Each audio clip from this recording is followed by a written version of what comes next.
आज के विश्लेषण में आपका स्वागत है। हमारे सामने डॉक्टर बी.आर. अम्बेडकर से जुड़े कुछ पुराने दस्तावेज हैं और ये वो दस्तावेज नहीं है जिनके बारे में हम अक्सर सुनते हैं। नहीं, बिल्कुल नहीं। ये कुछ सरकारी चिट्ठियां हैं, एक अपील है और कानूनी शिक्षा पर उनका एक बहुत गहरा लेख है। और ये दस्तावेज हमें अम्बेडकर के 3 बिल्कुल अलग अलग रूप दिखाते हैं। एक युवा स्कॉलर जो एक रियासत के एहसानों और शर्तों के तले दबा हुआ है। फिर एक उभरता हुआ राष्ट्रीय नेता जो उसी रियासत के सामने एक बड़े सामाजिक मिशन के लिए खड़ा है। और आखिर में एक दूरदर्शी शिक्षाविद जो पूरे सिस्टम को ही बदलने का खाका तैयार कर रहा है। बिल्कुल। तो हमारा मिशन साफ है, इन दस्तावेजों के जरिए उस व्यक्ति को समझना जो इन किरदारों के पीछे था। चलिए परत दर परत इससे खोलते हैं। जरूर। शुरुआत करते हैं उस युवा छात्र से जिसका भविष्य बड़ौदा रियासत के हाथ में था। ये दस्तावेज बताते हैं कि रियासत ने ही उन्हें 1913 में अमेरिका की कोलंबिया यूनिवर्सिटी पढ़ने भेजा था। हाँ, उन्हें भेजा तो गया था फाइनेंस और सोशियोलॉजी पढ़ने के लिए, ये समझने के लिए कि पैसा और समाज कैसे काम करते हैं। अच्छा। बड़ौदा रियासत चाहती थी कि वो ये ज्ञान वापस आकर उनके प्रशासन में इस्तेमाल करें। ये कोई दान नहीं था, ये एक निवेश था, एक तरह का बॉन्ड था। हाँ बिल्कुल। 1915 का एक रिकॉर्ड है जिसमें वो अपनी पढ़ाई के लिए और समय यानी एक एक्सटेंशन मांग रहे हैं और उस पर विचार भी चल रहा था। सब कुछ ठीक लग रहा था। लेकिन फिर वो भारत लौटते हैं और कहानी में तनाव आने लगता है। हमारे पास 1918 की एक चिट्ठी है जो बड़ौदा सरकार की तरफ से है और इसकी भाषा बहुत सख्त है। हाँ, बहुत सख्त है। सख्त शायद छोटा शब्द है। उस पत्र की भाषा देखिए, उसमें साफ लिखा है कि अंबेडकर का आचरण उनकी शिक्षा या उन पर किए गए भरोसे के लायक साबित नहीं हुआ। बाप रे। ये किसी कर्मचारी को लगाई गई डांट नहीं है, ये एक संरक्षक की, एक पेट्रन की गहरी निराशा है। इसमें एक भावनात्मक बोझ है, आप समझ रही हैं? बिल्कुल। और उन्हें हुक्म दिया जाता है कि वो फौरन बड़ौदा लौटें और अकाउंट्स डिपार्टमेंट में एक प्रोबेशनर के तौर पर काम शुरू करें। सोचिए। तो एक तरफ महाराजा उनके रहने के लिए घर बनाने का आदेश दे रहे हैं और दूसरी तरफ इतनी सख्ती। ये विरोधाभास मुझे समझ नहीं आ रहा। ये एक बहुत दिलचस्प सवाल है। ये उस समय की रियासतों के काम करने का तरीका दिखाता है। कैसे? देखिए, एक तरफ वो नाराज थे, शायद अंबेडकर ने उनकी शर्तों को पूरी तरह नहीं माना, तो सजा के तौर पर उन्हें एक प्रोबेशनर की भूमिका दी गई और ये भी शर्त रखी कि 5 साल तक उनकी तनख्वाह से 15% काटा जाएगा। 15%? हाँ, ताकि उनकी पढ़ाई पर हुआ खर्च वसूला जा सके। ये बहुत बड़ी रकम थी उस जमाने में। लेकिन फिर घर क्यों? लेकिन दूसरी तरफ महाराजा ये भी जानते थे कि अंबेडकर कोई साधारण इंसान नहीं है। उनकी काबिलियत अनमोल थी, तो उन्हें जाने भी नहीं देना चाहते थे। घर बनाने का आदेश देना शायद उन्हें बड़ौदा में रोकने, उन्हें बांधने का एक तरीका था। एक तरह का सुनहरा पिंजरा। बिल्कुल। वो चाहते थे कि उनका ये एसेट उनके नियंत्रण में रहे। लेकिन लगता है ये कोशिश काम नहीं आए, क्योंकि 1920 का एक और पत्र है और इस बार बड़ौदा के शिक्षा आयुक्त A.B. क्लार्क सीधे सीधे लिख रहे हैं कि राज्य का कर्ज चुकाने के लिए जल्द से जल्द कार्रवाई करें। हाँ, क्योंकि तब तक अंबेडकर बड़ौदा छोड़ चुके थे। कहाँ थे वो? वो बॉम्बे के सिडनम कॉलेज में पढ़ा रहे थे। ये पत्र दिखाता है कि रियासत इस मामले को छोड़ने वाली नहीं थी, वो अपने पैसे वापस चाहती थी। तो ये दस्तावेज एक असाधारण युवा विद्वान और उसके शक्तिशाली संरक्षक के बीच के जटिल और तनावपूर्ण रिश्ते की कच्ची तस्वीर पेश करते हैं। यहाँ हम उस अंबेडकर को देखते हैं जो अभी तक वो महानायक नहीं बने थे। बिल्कुल, बल्कि एक युवा थे जो अपने करियर और अपनी आजादी के लिए संघर्ष कर रहे थे। ठीक है, तो अब इस कहानी में एक लंबा ब्रेक लेते हैं, लगभग 25 साल का। ओके। और जब हम 1946 में वापस आते हैं तो सब कुछ बदल चुका होता है पूरी तरह से। अब पासा पलट गया है। कैसे? अब हमारे पास जो पत्र है वो डॉक्टर अंबेडकर ने नहीं लिखा, बल्कि उनके एक सहयोगी हैं K.A. केलुस्कर। उन्होंने बड़ौदा के तत्कालीन महाराजा को लिखा है। और वो पैसे चुकाने की बात नहीं कर रहे। नहीं, बल्कि पैसे मांग रहे हैं। और ये किसी निजी काम के लिए नहीं था, ये बॉम्बे में कॉलेज की स्थापना के लिए था जो खास तौर पर दलित वर्गों यानी डिप्रेस्ड क्लासेस के लिए बनाया जा रहा था। तो ये सच में कमाल की बात है ना। सोचिए, एक नौजवान जिसे वही रियासत पैसे चुकाने के लिए सख्त चिट्ठियां लिख रही है। 25 साल बाद उसी रियासत के सामने एक राष्ट्र निर्माता के तौर पर खड़ा है। और उस अपील की भाषा देखिए कितनी कुशल है। केलुस्कर लिखते हैं कि शिक्षा ही दलित वर्गों को नैतिक और आर्थिक रूप से उठाने का एकमात्र प्रभावी तरीका है। वो महाराजा को उनके दादा सयाजीराव गायकवाड़ की उदारता की याद दिलाते हैं, जिनकी वजह से खुद डॉक्टर अंबेडकर पढ़ पाए थे। वो कहते हैं कि डॉक्टर अंबेडकर उस एहसान के लिए आज भी कितने आभारी हैं। तो ये एक तरह से रियासत की अपनी प्रगतिशील विरासत को जगाने की कोशिश है। बिल्कुल। ये सिर्फ उनका कद नहीं दिखाता, बल्कि ये भी दिखाता है कि उनका मिशन अब व्यक्तिगत नहीं बल्कि पूरे समाज का बन चुका था।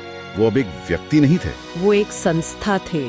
सही कहा। ये उनके व्यक्तिगत संघर्ष से एक राष्ट्रीय प्रतीक बनने तक की यात्रा का शिखर है। पहले का रिश्ता एक मालिक और एक कर्जदार का था, अब का रिश्ता दो संस्थाओं के बीच का है। बड़ौदा के साथ उनका ये रिश्ता तो एक पूरी कहानी है, लेकिन ये दस्तावेज उनके एक और रूप को सामने लाते हैं, एक सिस्टम बिल्डर का, एक आर्किटेक्ट का। हाँ। जब वो गवर्नमेंट लॉ कॉलेज बॉम्बे के प्रिंसिपल बने तो उन्होंने सिर्फ पढ़ाया नहीं बल्कि पूरी कानूनी शिक्षा की मशीनरी को ही बदलने का नक्शा तैयार कर दिया, और ये वाकई हैरान करने वाला है। हाँ, उनका ये विस्तृत नोट दिखाता है कि वो समस्याओं को कितनी गहराई से देखते थे।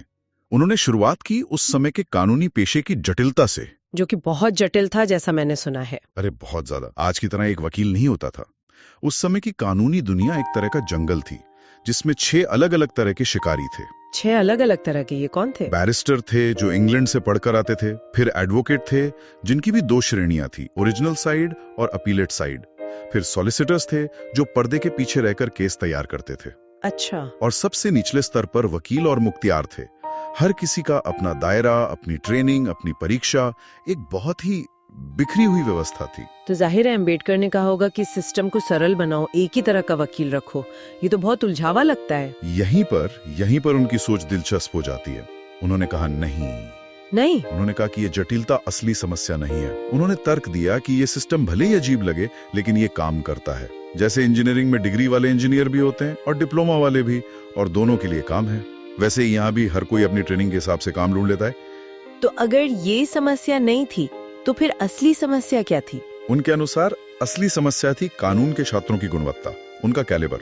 मतलब स्टूडेंट्स की क्वालिटी में दिक्कत थी? बिल्कुल। उन्होंने परीक्षकों की रिपोर्ट्स को देखा और साफ साफ लिखा कि छात्रों में दम नहीं है। उन्हें ना तो कानून के बेसिक सिद्धांत पता थे, ना ही दुनियादारी की समझ। उनके जवाब विषय से भटक जाते थे और भाषा भी कमजोर थी। वो बस रट्टा मारकर पास हो रहे थे। हाँ, बस रट्टा मारकर जैसे तैसे पास हो रहे थे। ये पेशे की नींव पर ही सवाल उठा रहे थे। तो फिर उन्होंने इसका हल क्या सोचा? सिर्फ सिलेबस बदलने से तो ये ठीक नहीं होता। उन्होंने 2 तरफा हमला करने का सुझाव दिया। पहला, पाठ्यक्रम यानी सिलेबस को बदलो, और दूसरा, पूरे सिस्टम की बनावट को ही बदल दो। ओके। उनका तर्क था कि एक अच्छा वकील सिर्फ कानून की धाराओं का ज्ञाता नहीं होता, उसकी सबसे बड़ी ताकत होती है उसकी तर्क करने की क्षमता, उसकी आर्गुमेंटेटिव एबिलिटी। और ये क्षमता सिर्फ कानून की किताबें पढ़कर तो नहीं आ सकती। बिल्कुल नहीं। इसीलिए उन्होंने सुझाव दिया कि लॉ के सिलेबस में समाज शास्त्र डालो ताकि वकील समाज को समझे। मनोविज्ञान पढ़ाओ ताकि वो इंसानी बर्ताव और इरादों को समझे। तर्कशास्त्र पढ़ाओ ताकि वो मजबूत दलीलें बना सके। और सार्वजनिक भाषण की कला, रिटोरिक भी सिखाओ ताकि वो अपनी बात को असरदार ढंग से रख सके। सही पकड़ा। वो एक ऐसा वकील बनाना चाहते थे जो सिर्फ कानून का जानकार न हो बल्कि समाज और इंसान का भी पारखी हो। ये तो सोच में ही एक बहुत बड़ा बदलाव है। लेकिन उनका दूसरा सुझाव जो सिस्टम की बनावट को लेकर था, वो तो इससे भी ज्यादा क्रांतिकारी लगता है। हाँ, वो उनका सबसे रेडिकल विचार था। उन्होंने कहा कि कानून की पढ़ाई कॉलेज की बीए डिग्री के बाद नहीं बल्कि मैट्रिक यानी 10वीं के ठीक बाद शुरू होनी चाहिए। 1 मिनट, मैट्रिक के बाद सीधा लॉ, मतलब बीए की पूरी 3 साल की पढ़ाई को हटा देना? हाँ। ये तो उस जमाने के हिसाब से बहुत ही बड़ा धमाका रहा होगा। लोग तो कहते होंगे कि बिना ग्रेजुएशन के वकील कैसे बनेगा। बिल्कुल, और यही तो अंबेडकर की दूरदर्शिता थी। उनका तर्क बहुत व्यावहारिक था। वो कह रहे थे कि बीए में पढ़ाए जाने वाले इतिहास, साहित्य या दर्शन ये एक वकील के काम में सीधे तौर पर बहुत मददगार नहीं होते। तो छात्र के 3 साल क्यों बर्बाद किए जाएं? एग्जैक्टली। उनका मानना था कि अगर कोई छात्र 10वीं के बाद सीधे लॉ में आता है तो वो अपने करियर को लेकर ज्यादा गंभीर होगा। वो कानून की पढ़ाई को एक मजबूरी या आखिरी विकल्प की तरह नहीं बल्कि एक सचेत चुनाव की तरह देखेगा। हाँ, और इससे छात्रों का समय और पैसा दोनों बचता। उन्होंने हिसाब लगाया कि बीए के 3 साल और फिर लॉ के 3 साल यानी कुल 6 साल की जगह 10वीं के बाद सीधे 4 साल का एक इंटीग्रेटेड कोर्स। बिल्कुल 2 साल और काफी पैसा बचता। उनका फोकस बहुत साफ था, समय बचाओ और सिर्फ काम की चीजें पढ़ाओ। ये तो हो गई स्ट्रक्चर की बात। लेकिन क्लासरूम के अंदर जो पढ़ाई हो रही थी उसके बारे में उनके क्या विचार थे? वो उस तरीके से भी खुश नहीं थे। उन्होंने कहा कि अभी का सिस्टम सिर्फ लेक्चर पर आधारित है। प्रोफेसर आते हैं, बोलकर चले जाते हैं और छात्र उनके नोट्स पर निर्भर हो जाते हैं। और फिर परीक्षा से कुछ दिन पहले रटना शुरू कर देते हैं। हाँ, इससे दिमाग का विकास नहीं होता। वो इस रट्टा मारने वाले कल्चर को खत्म करना चाहते थे। तो क्या तरीका सुझाया उन्होंने? उन्होंने ट्यूटोरियल सिस्टम पर जोर दिया, जिसमें छोटे छोटे ग्रुप में छात्रों से विषयों पर बहस कराई जाए, उनसे निबंध लिखवाए जाएं और उनसे ज्यादा बौद्धिक मेहनत की मांग की जाए। वो चाहते थे कि छात्र सोचना सीखें, सवाल करना सीखें। कौन होने चाहिए? वे प्रैक्टिस करने वाले वकील होने चाहिए, ताकि वो छात्रों को सिर्फ थ्योरी ना पढ़ाएं, बल्कि ये भी बताएं कि असल अदालत में कानून कैसे काम करता है। वो शिक्षा और प्रैक्टिस के बीच की दूरी खत्म करना चाहते थे। तो उन्होंने एक पूरी पाइपलाइन तैयार की, बेहतर छात्र, बेहतर सिलेबस, बेहतर पढ़ाने का तरीका। लेकिन क्या उन्होंने परीक्षा और लाइसेंसिंग के बारे में भी कुछ कहा? क्योंकि आखिर में तो सब वहीं आकर रुकता है। हाँ, उन्होंने उस पर भी ध्यान दिया। उन्होंने कहा कि ये जो 6 तरह के वकीलों के लिए 6 अलग अलग परीक्षाएं होती हैं, इन्हें खत्म करो। एक कॉमन परीक्षा, एक कॉमन परीक्षा पूरे प्रेसिडेंसी के लिए।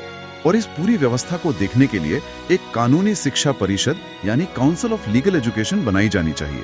और प्रैक्टिस करने का लाइसेंस यानी सनद पाने की प्रक्रिया को लेकर भी उनके विचार थे। उन्होंने उस प्रक्रिया को बहुत सख्त बनाने का सुझाव दिया। कहा कि सनद सिर्फ परीक्षा पास करने से नहीं मिलनी चाहिए। तो फिर और क्या चाहिए था? इसके लिए 3 और शर्तें अनिवार्य होनी चाहिए।